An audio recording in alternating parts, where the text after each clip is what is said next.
StudyGeeta.com presents दैवं येवापरे यज्ञं योगिनः पर्युपासते ब्रह्माज्ञावपरे यज्ञं यज्ञेनैवोपजुह्वति.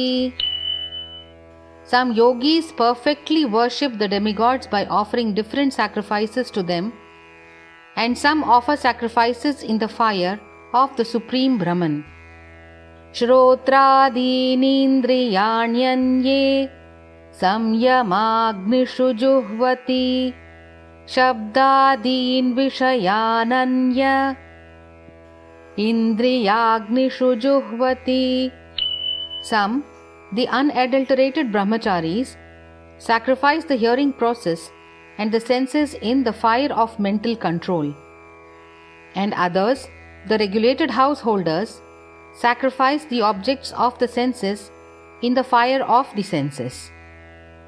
Sarvanindriya karmani pranakarmani chapare atma samyama yogagnau juhvati gnanadipite.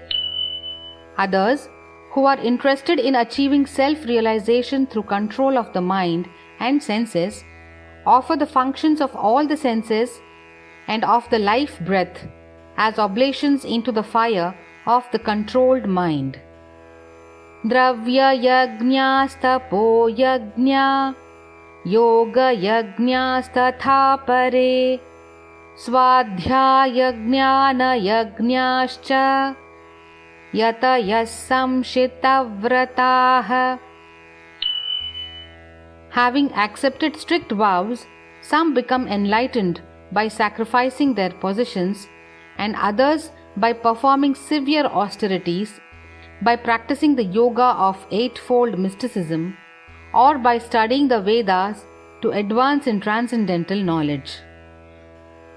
Apane juhvati pranam prane panam tatha pare प्राणापानगतिरुद्ध्वा प्राणायामपरायणाः अपरे नियताहाराः प्राणान् प्राणेषु जुह्वति. Still others, who are inclined to the process of breath restraint to remain in trance, practice by offering the movement of the outgoing breath into the incoming and the incoming breath into the outgoing, and thus at last remain in trance, stopping all breathing. Others, curtailing the eating process, offer the outgoing breath into itself as a sacrifice. Sarvepyete yajnavido yajnakshapitakalmashaha yajnashishtamrita bhujo yanti brahma sanatanam. All these performers who know the meaning of sacrifice become cleansed of sinful reactions and have tasted the nectar of the results of sacrifices. They advance toward the supreme eternal atmosphere. Nayam lokostya yajnasya kutonya kuru sattama. O best of the Kuru dynasty, without sacrifice one can never live happily on this planet or in this life. What then of the next? Evam bahuvidha yajna vitata brahmano mukhe karmajan vidhitan sarvan evam gnatva vimokshase. All these different types of sacrifice are approved by the Vedas, and all of them are born of different types of work. Knowing them as such, you will become liberated. Shreyan dravyamayad yajnaj gnana yajnah parantapa sarvam karmakhilam partha gnane parisamapyate. O chastiser of the enemy, the sacrifice performed in knowledge is better than the mere sacrifice of material possessions. After all, O son of Pritha, all sacrifices of work culminate in transcendental knowledge. Tadvidhi pranipatena pariprashnena sevaya upadekshyanti te jnanam jnaninastatvadarshinaha. Just try to learn the truth by approaching a spiritual master. Inquire from him submissively and render service unto him. The self-realized souls can impart knowledge unto you because they have seen the truth. Yajñātvā na punarmoham evam yasyasi pandava yena bhutanya sheshani drakshyasyaatmanyatho mayi. Having obtained real knowledge from a self-realized soul, you will never fall again into such illusion, for by this knowledge you will see that all living beings are but part of the Supreme, or in other words, that they are mine. Api chedasi papebhyah sarvebhyah papakrittamah sarvam jnanaplavenaiva vrijinam santarishyasi.